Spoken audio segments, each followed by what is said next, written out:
I think that everyone wants more confidence and higher self-esteem, and I know that I personally used to think about self-esteem as the pinnacle. If you had high self-esteem, you were going to get everything you wanted in your life. And I have since reversed on that position because I've seen that actually high self-esteem, when it becomes the focus, can be detrimental, and it absolutely has been to me. So I want to share with you in this video a mindset that not only incorporates self-esteem, but I think supersedes it and is quite frankly more important that you can incorporate. In order to get there, I kind of have to talk about what self-esteem is and how it differs from regular confidence. So in order to do this, think of a scenario where you are approaching someone. Now, this can be someone that you're interested in romantically. It could simply be you're standing at a party, there's somebody next to you, you'd like to talk to them, but that moment of anxiety kicks in. The person who lacks confidence, their mindset is, I will be kind to myself as long as this situation goes well. And I don't think it's going to go well. So in the scenario where they do finally muster up the courage, their mental track is, you don't have anything interesting to say. They're probably not wanting to talk to you. Oh my God, that was dumb. What will you say next? Don't say that. That's stupid. And of course, because they're thinking that, they behave that, and the interaction goes poorly. The cycle continues.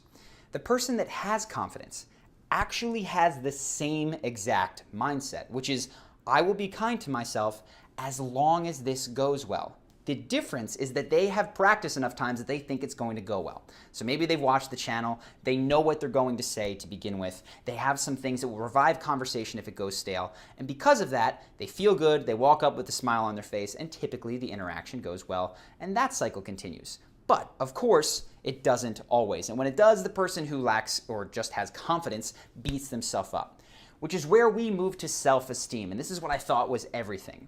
Self-esteem isn't concerned with necessarily the outcome, it's concerned with the process. The person with self-esteem says, I will be kind to myself simply by living up to my own principles and values. And if you're like me, your principles are authenticity, honesty, doing your best. So as soon as they move to approach that individual, they have already won. They're living up to their values. They're trying their best. And when they arrive there, whether or not they know what to say, they feel great. It radiates from them, and that interaction tends to go well. That's why self-esteem is so powerful. Now, it's been amazing, right? This is a level for me that changed my life. This took me from in a job that I didn't like to pursuing something that I was truly passionate about. It had me traveling the world with my best friends. It keeps me involved in activities that, quite frankly, I don't have a ton of natural talent in, like music, and I do it because I love it, right? It's not about being really good, it's about the process and the enjoyment that I get. But there's an issue with self-esteem, and I've encountered it firsthand. It's that sometimes we do not live up to our values, right? We don't walk up to that person. We don't do what we should. We're not honest. We're not authentic. We don't try our best. And in these situations, what I would do is beat myself up. Man, you let yourself down, right? You diminished your self-esteem there. You're not living up to your own values. You got to do better next time. You have done better in the past, but chop, chop. Let's make it happen. Now, I thought that this was great because this is kind of the stick that motivated me to achieve all of the things that I've achieved in my life. But I started reading a little bit outside my circle and came across a concept that was very different and that I resisted. And it was this concept of self-love, unconditionally.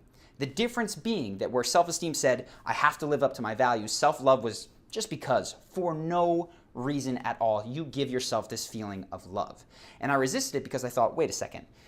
All of the things that I've done in my life, I did because I was nervous that if I didn't do it, I was kind of going to have to beat myself up, right? I needed that punishment in order to drive action. We all know that pain is probably the biggest motivator to change. So if I'm just heaping self-love on myself, maybe I won't approach that person. Maybe I won't move to the next level. Maybe I'll just sit and stagnate and heap self-love on myself and feel great, but accomplish and do nothing, give nothing back to the world. That was what I feared, but I said, okay, I'm going to experiment with it. If that's where I do wind up, I can always switch back. And I have to say, it was amazing how things changed. Far from blocking me from growth, I actually experienced a deeper level of honesty, of authenticity, of trying my best. And I want to give you some, for instance, examples because it's not exactly intuitive. So as I started being more self-loving, if you will, what I realized is that there are certainly scenarios in which I don't do that approach thing that we discussed earlier. Now, to give myself credit. I do it probably more than 99.99% of people on the planet. I'm very outgoing, I'm very friendly. When I see someone that I'm interested in, I oftentimes do that. But there are certainly times when I don't. And what I realized is that because I pin my self-esteem and I ride on that of doing what I know I should, when I don't do it, which is inevitable, I sometimes hide the reason from myself. So for instance, I was in the gym, Sam Harris, who is a guy, if you don't know him, he's an intellectual, I look up to him, was walking down the stairs. And rather than say anything, hey Sam, I like your book, hey Sam, I've got this channel, would you like to participate, anything, hey, I kept quiet.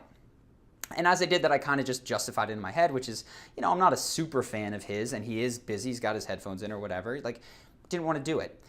As I came back to a place of self-love, what I first realized was, one, in that moment, of course, if I was in a self-loving place, I would have just said, hey man, totally random, know you're busy, I love your book, it's amazing, and let him go on with his day. Or maybe I would have said, by the way, I have this channel, we're doing a breakdown, would you like to participate? Who knows?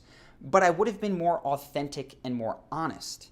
And that happens in many other situations. Another thing that I noticed about myself as I started this self-love that didn't occur to me when I was just on this level of self-esteem is that I have pervasive validation-seeking behaviors, and they're subtle, but they're there. So for instance, I noticed I was out in a public place, I was talking, cracking jokes, and I'll perhaps crack a joke with a dark sense of humor. And some of the people will laugh, but there'll be one person who doesn't.